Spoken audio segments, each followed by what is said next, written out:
Press conference करे के पीछे का वजह बा?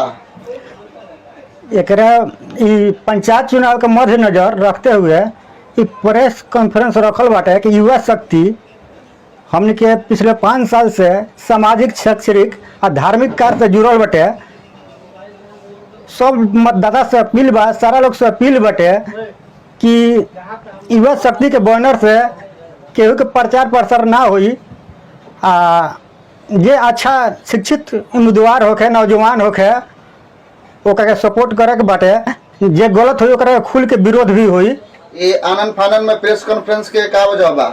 आनंद फानन में प्रेस कॉन्फ्रेंस के ये वजह बा कि युवा शक्ति कोनो राजनीतिक से एथी से कोनो एक ताल्लुक नहीं है। हाँ, ये केहू के सपोर्टो ना करी तो केहू के विरोधो ना करी। ठीक बा। अब में जनता है करे के बा कि अपना जे अच्छा करे ओकरा के चुने के बाटे।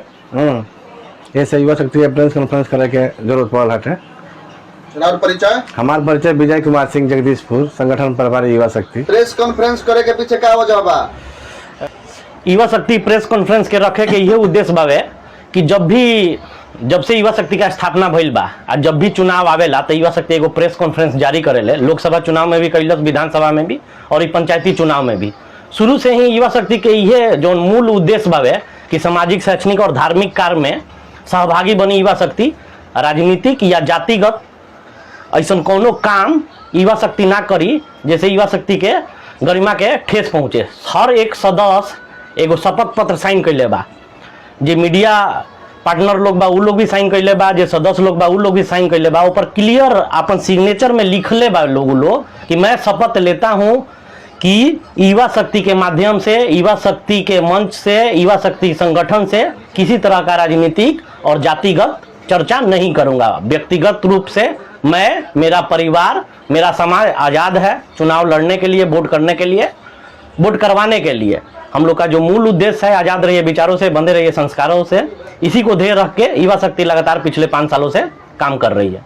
अब प्रेस कॉन्फ्रेंस तो युवा शक्ति के लोग कोई लोग करता। युवा शक्ति 5 साल से काम करता क्षेत्र में। आए लोग के एक्टिविटी हमरा अच्छा लगेला तो बोलौलो लो तो आगे नहीं। अभी लोग के जौन उद्देश्य बा सामाजिक, धार्मिक और शैक्षणिक क्षेत्र में ये लोग काम करेला, युवा के जोड़ेला। युवा के जोड़ के सामाजिक क्षेत्र में और धार्मिक क्षेत्र में अच्छा ही लोग काम करता। हमरा के मार्गदर्शक के रूप में रखले रहेला लोग।